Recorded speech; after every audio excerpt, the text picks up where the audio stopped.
Welcome to This Explainer. Today, we are diving straight in to untangle the chaotic domino effects of a seriously fast-moving global news cycle. We've got a lot of ground to cover from June 19th, 2026, and honestly, it's a day defined by profound whiplash. I mean, in just 24 hours, we've seen meticulously crafted international agreements evaporate, historic alliances fracture, and then, on the flip side, some absolutely massive, decades-in-the-making cultural celebrations. It is a perfect example of just how hyperconnected our world truly is right now. So here's our roadmap for today. 1. Middle East peace shattered. 2. Europe's shifting alliances. 3. Global humanitarian crises. 4. Legal and safety updates. And 5. Global culture and celebrations. All right, let's get right into Section 1, Middle East peace shattered. We actually started the day anticipating these really high-stakes US-Iran peace talks in Geneva. But wow, look at how quickly that completely fell apart. Literally in the very first hour, a fierce overnight clash near Nabatea in southern Lebanon resulted in Hezbollah militants targeting advancing forces, tragically killing 4 Israeli soldiers. That single spark instantly ignited a political firestorm. By the third hour, the diplomatic fallout was absolute. Vice President J.D. Vance canceled his flight to the summit altogether. That dealt a massive blow to the newly brokered truce, essentially tearing up the memorandum of understanding right then and there. And the physical conflict? It was just escalating. By the 6th hour, the Israel Defense Forces executed a devastating retaliatory wave of airstrikes across southern Lebanon and the Bekaa Valley, leaving at least 18 people dead and 33 wounded. Then, by the 12th hour of this cycle, Israel formally announced a massive security zone encompassing hundreds of square miles of Lebanese territory. That's a move directly defying the core framework of that now scuttled US-Iran agreement. Now, this scuttled deal didn't just stay in the Levant, it sent shockwaves far beyond. First up, global energy markets absolutely panicked over the global oil supply. It got so intense that Iranian Foreign Ministry spokesperson Ismail Baghai had to rush out an emergency statement strongly denying reports they were reclosing the Strait of Hormuz to commercial oil tankers. They were actively trying to prevent a parallel economic crisis. At the exact same time, this chaos forced an immediate pivot in Washington. The White House completely scrapped the Senate confirmation hearing for permanent Director of National Intelligence nominee Jay Clayton. Because, let's be real, you cannot have a leadership vacuum in the intelligence community during exploding international crisis. So Bill Pulte was officially appointed in a surprise interim reshuffle to serve as acting U.S. spy chief, just to navigate the immediate fallout. Moving right along to Section 2, Europe's shifting alliances. Okay, we're seeing some really unexpected friction between close friends today, and on the flip side, surprise agreements between very distinct global players. On one hand, a bitter diplomatic dispute has erupted between Warsaw and Kyiv, two nations that have basically been in lockstep in their mutual defense strategies.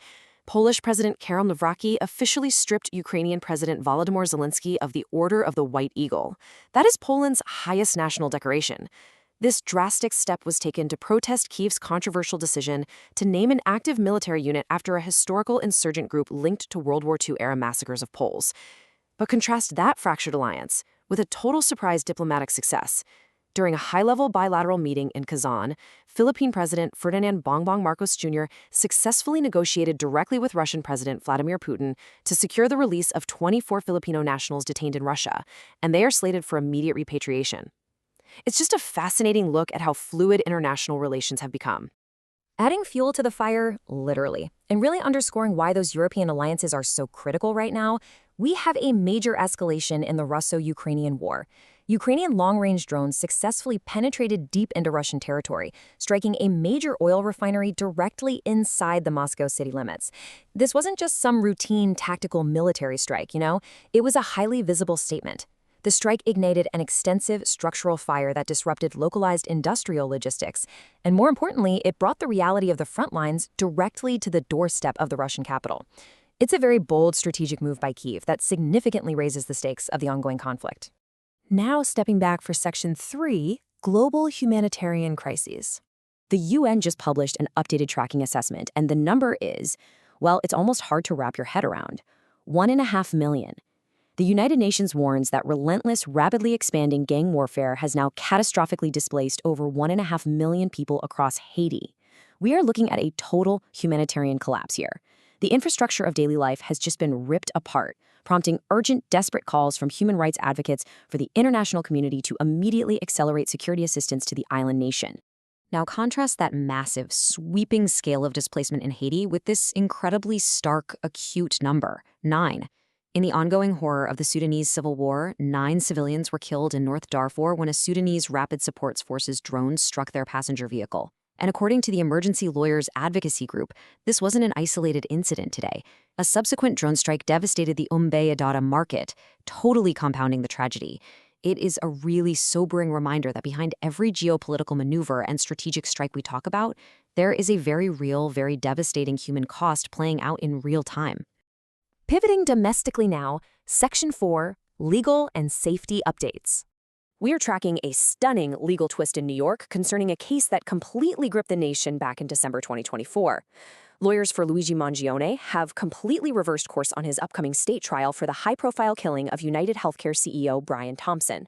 The defense team formally announced they will no longer assert a psychiatric or extreme emotional disturbance defense. Actually, scratch the entire previous strategy because this dramatically alters the trajectory of the trial and changes exactly what the prosecution will need to prove in court. Shifting from the courtroom to a tragic public infrastructure failure, emergency rescue teams flooded Bedfordshire, England today following a catastrophic accident. 2 passenger trains suffered a violent collision near Bedford.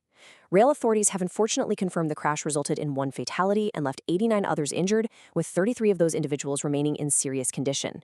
It is a devastating infrastructure failure that is absolutely going to prompt a massive safety investigation in the coming weeks.